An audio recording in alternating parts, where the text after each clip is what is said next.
चाचा के अंदर कोई एंटिटी है जो उन्हें मारना चाहती है। कृति, कभी आपने सुना है कि मतलब कोई हमारा भाई जो इस दुनिया में नहीं है, वो आके हमें ही मारना चाहता है, हमसे ही बदला लेना चाहता है, वो भी उस बात का जो गलती हमने किया ही नहीं, इट वाज स्ट्रेंज। मतलब वो भाई भाई की बॉन्डिंग बहुत अच्छी होती है, बहुत प्योर मानी जाती है, पर किसी समस्यावश या दुर्घटनावश किसी का भाई चला जाता है, मर जाता है, इस दुनिया में नहीं रहता है, उसकी जो सॉल है वो आती भी है उसके भाई में, तो उसके भाई को ही मारना चाहती है। नहीं, तो ऐसी एक स्टोरी है दिनेश पाल की। मेरे पास एक मैसेज आया था जिसमें उन्होंने कहा था कि मेरे पास एक स्टोरी है, क्या मैं आपको सुना सकता हूँ? तो मैंने कहा कि आप रिकॉर्डिंग भेज दीजिए या मैसेज पे बता दीजिए कि क्या है। तो जो रमेश पाल है उन्होंने एक कहानी भेजी है, और वो कहानी नहीं, उनका कहना है कि वो रियल है, उन्होंने अपने आंखों से देखा है। जैसे क्या है, रमेश पाल के बगल में जैसे पड़ोसी होते हैं, तो गांव में उसे हम पटीदार कहते हैं। हाँ। कि हमारे पटीदार हैं, और वो कहीं ना कहीं हमारे खानदान से होते हैं, जो रिलेटिव्स होते हैं। हाँ, बगल के, मतलब कहा जा सकता है कि एक ही खानदान पड़ेगा। हाँ। और उनसे वो उनको चाचा कहते थे, चाचा, छोटे चाचा। तो रमेश पाल बताते हैं कि जो उनके छोटे चाचा थे वो मुंबई काम करते थे, बॉम्बे में, शायद किसी ये कपड़ा उपड़ा वाली कोई कंपनी थी, उसी में काम करते थे। फैमिली बहुत अच्छी चल रही थी, मतलब पैसे वैसे की भी दिक्कत नहीं थी, सब बहुत बढ़िया चल रहा था। तो वो मुंबई से घर आते हैं बीच में छुट्टी में, जैसे होली का त्योहार पड़ता है तो लोग छुट्टियों में घर आते हैं परिवार वालों के साथ टाइम स्पेंड करने के लिए, समय बिताने के लिए, उस पल को एंजॉय करने के लिए। क्योंकि जो बाहर रहता है शख्स, उसे घर की याद आती है, खासकर वो त्योहारों में आके अपने परिवार वालों से मिलना चाहता है, बातचीत करना चाहता है। तो जो रमेश पाल के चाचा हैं वो घर आते हैं, और शहरों में शायद डायरेक्ट होली खेली जाती है, पर हमारे गांव में क्या होता है कि पूजा होती है। सबसे पहले पूजा होती है जिसमें कुछ प्रसाद और शाद बनता है जो देवी देवता को अर्पित किया जाता है, उसको अबीर चढ़ाया जाता है, फिर घर के बड़ों को लगाया जाता है, घर के बड़ों को नहीं, सॉरी, अबीर चढ़ाया जाता है घर के मंदिर में। उसके बाद गांव में 2-3 मंदिर होती है, जैसे माना जाता है कि काली माँ, डी बाबा, बरम बाबा, ऐसे बता रहे थे चीजें हैं, फिर वहां पे अबीर चढ़ाया जाता है। उनका कहना है कि दीपावली में वो लोग दिया चढ़ाते हैं जला के, मतलब वैसे मंदिरों पे रख के आते हैं 5-5, 7-7 दिया। उसी तरीके से जब होली का त्योहार आता है तो वो लोग अबीर जो है पूजा पाठ घर में करने के बाद जो अबीर रहता है उसको ले जाते हैं, फिर बताते हैं काली माँ, डी बाबा, बरम बाबा, ऐसे ही मंदिर जो गाँव में है माना जाता है पूजनीय है, वहाँ पे वो जाते हैं, अबीर चढ़ाते हैं। चढ़ाने के बाद अगल बगल गाँव घूमते हैं, फिर उनके चाचा, फिर वो गाँव घूम के सब के जो बड़े हैं अपने से उनको अबीर लगाते हैं, आशीर्वाद लेते हैं, फिर घर आते हैं। घर आने के बाद कुछ नाश्ता वास्ता करते हैं, घर के लोग खिलाते हैं। उनका कहना था वो एक प्रक्रम है, जैसे मंदिर के चढ़ाने पर सभी बड़ों का आशीर्वाद लेते हुए फिर घर आना, सबका पूजा पाठ कराते थे। तो उसके बाद सडन उनके चाचा को पता है क्या हुआ? वो अजीब हरकतें करने लगे। अजीब हरकतें? हाँ, जैसे वो थोड़ी देर बाद नाश्ता वास्ता करने के बाद जैसे दोपहर का टाइम हुआ, वो सडन उठे, एक तालाब था वहाँ पे कूदने जाने लगे। तालाब में कूदने? हाँ, बीच में, मतलब हम जीना नहीं चाहते हैं, हम मर जाएंगे, हम ऐसे नहीं रहेंगे, ऐसी सारी चीजें बड़बड़ा रहे थे। इनफैक्ट एक पेड़ होता है, तनकुल का पेड़ कहते हैं, जो बहुत ऊंचा होता है, उस पर चढ़ के उस पर से कूदना, उस पर बार बार चढ़ने की कोशिश करना, ऐसी उठपटांग हरकतें करना, बैठ हाँ कह सकते हैं, मतलब ऐसी हरकतें, बैठ के रोने लगेंगे कि अम्मा तो भाई तो दादा तो हई तो हो, अजीब। लोगों को लगा हाँ तो नहीं खा हो सकता है होली में अब खा लिया हो, तब ऐसी हरकतें हो रहा था, मतलब पूरा परिवार परेशान हो गया था। मतलब होता है ना कि जैसे एक बच्चे के पीछे पूरा परिवार भागता है कि कहीं कुछ करना ले, वैसे उस एक शख्स जो एक गार्जियन है उसके पीछे उसकी बीवी, उसके बच्चे, पूरा परिवार भाग रहा है होली के दिन कि वो कुछ करने लगे। सोचो उस परिवार पे क्या बीत रही है, एक लोग खुशियों से होली खेल रहे हैं, एक दूसरे को अबीर लगा रहे हैं, वहीं पे लोग इन्हें बचा रहे हैं, क्योंकि एक दो बार कूद चुके थे, अपना गला दबाते थे, मारने की कोशिश करते थे खुद को, रोते थे, कहते थे मुझे बहुत तकलीफ हो रही है अम्मा जी, बाबू जी, ये तो वो है, बहुत ज्यादा उनकी केस बता नहीं सकते, देख के रूह कांप जाए जैसी हरकतें थे। उनके परिवार वालों का रोते रोते बुरा हाल हो गया था। उनको समझ नहीं आ रहा था कि हो क्या गया है। तो सबको यही लग रहा था कि ये भांग का असर है, चढ़ता नहीं, क्योंकि भांग खाने के बाद भी इंसान बौरा जाता है। हाँ, पता नहीं चलता वो क्या कर रहा है। वो रो रहे थे, मर रहे थे, रो रहे थे, मर रहे थे। इसी वजह से लोगों को लगा ये भांग का असर है और कुछ नहीं है।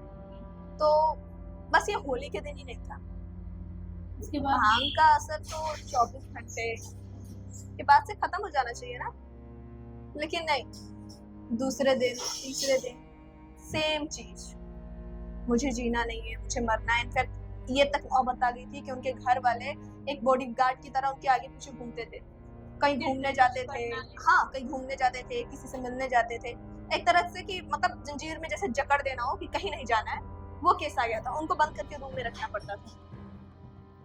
हरकतें किसी को समझ में नहीं आ रही थी। पर एक इसमें अजीब वाक्य जानती हो क्या था? जो उनकी भाभी थी, जब वो उनके पास आती थी, वो चुप शांत होके बैठ जाते थे, एकदम नॉर्मल। ऐसा लगता है ना जैसे कि एक बच्चा तब तक शैतानी करता है जब तक उसके सामने उसकी मम्मी या पापा ना जाए। आते ही वो एकदम चुप शांत शरीफ बन जाएगा, जैसे दुनिया का सबसे मासूम बच्चा यही है, कोई गलती नहीं कर सकता। वैसे उनकी हरकतें थी।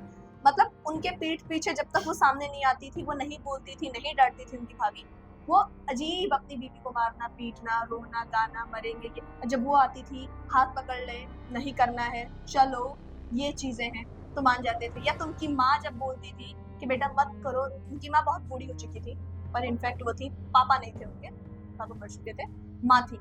तो माँ को ये जो रमेश पाल है वो काकी कहते थे, बुढ़िया काकी।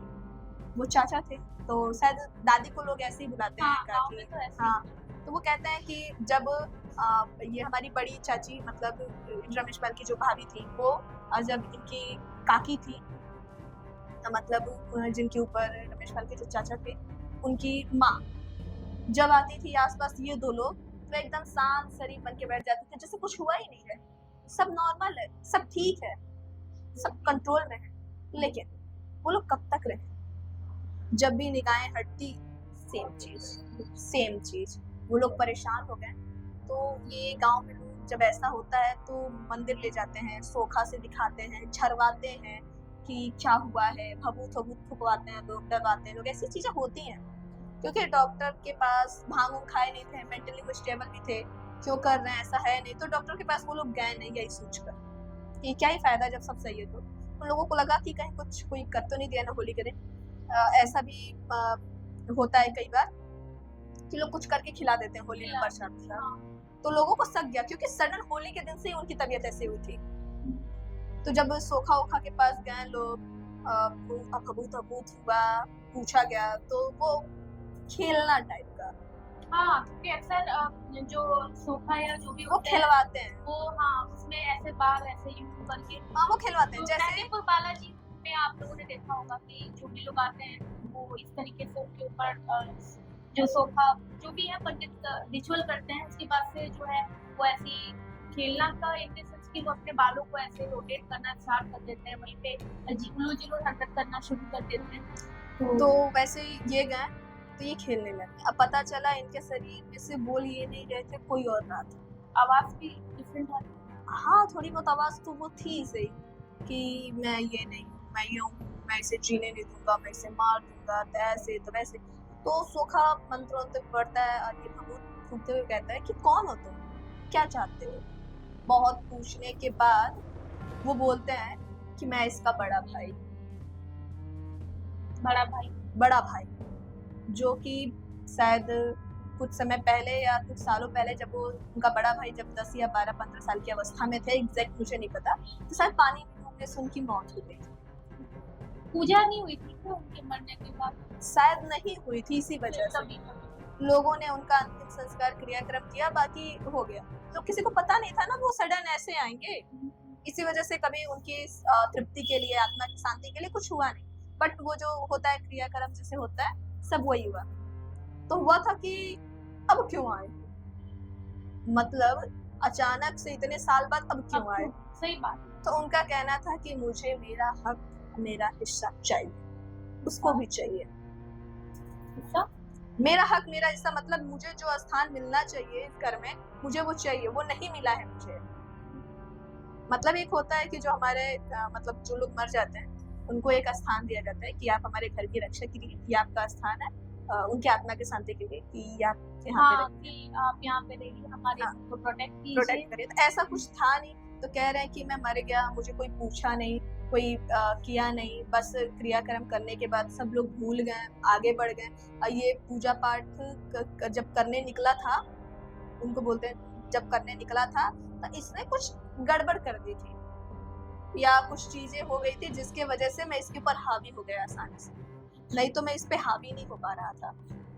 कुछ तो किया होगा स्ट्रेंज फैक्ट, वो रमेश पाल को भी नहीं पता है कि चाचा ने पूजा पाठ करते टाइम ऐसा क्या किया कि जो उनके भाई मर चुके हैं वो अचानक से उनके ऊपर उस होली वाले दिन हावी हो गए, क्योंकि वो उसके पहले कभी किसी को कुछ नुकसान नहीं पहुंचाए थे, कभी कुछ किया नहीं था, सडन उसी दिन क्यों आए। सोखा कहता है कि क्या चाहते हो, कहता है या तो मुझे स्थान दो या तो इसकी मौत। अब सब लोग परेशान थे, हुआ कि ये लोग छूते हैं तो क्यों शांत हो जाते हो, तो वो कहता है ये मेरी माँ है, अब वो भाभी है, तो मैं कैसे इनके ऊपर हाथ उठाऊं, कैसे इनको मारूं, तो कैसे मैं रोऊंगा। हाँ वो बात अलग है कि इन्होंने मेरे लिए कुछ खास नहीं किया, लेकिन मुझे छोड़ दिया, पर है तो मेरी माँ, इसी वजह से मैं कुछ नहीं करता हूँ। मतलब वो सॉल बुरी नहीं थी, हाँ वो सोच बट वो हरकतें बुरी वाली जरूर कर रही थी क्योंकि उनको मारना चाहती थी, बस इस वजह से क्योंकि उसे चाहिए था स्थान जो उसके घर वालों ने दिया नहीं, वो इम्पोर्टेंस जो उसके घर वालों ने उसे समझा। इम्पोर्टेंस ना मिलने की वजह से बदला लेने के लिए वापस, क्योंकि यदि वो बुरी सोल होती तो उसके सामने एक माँ भाभी हाँ, वो कुछ किसी नहीं, matter एंटिटी करता। मैटर एंटिटी ये नहीं देखती है कि उसके सामने कौन है कौन नहीं, वो बस वार करने पे रहती है, मारना बर्बाद करना चाहती है।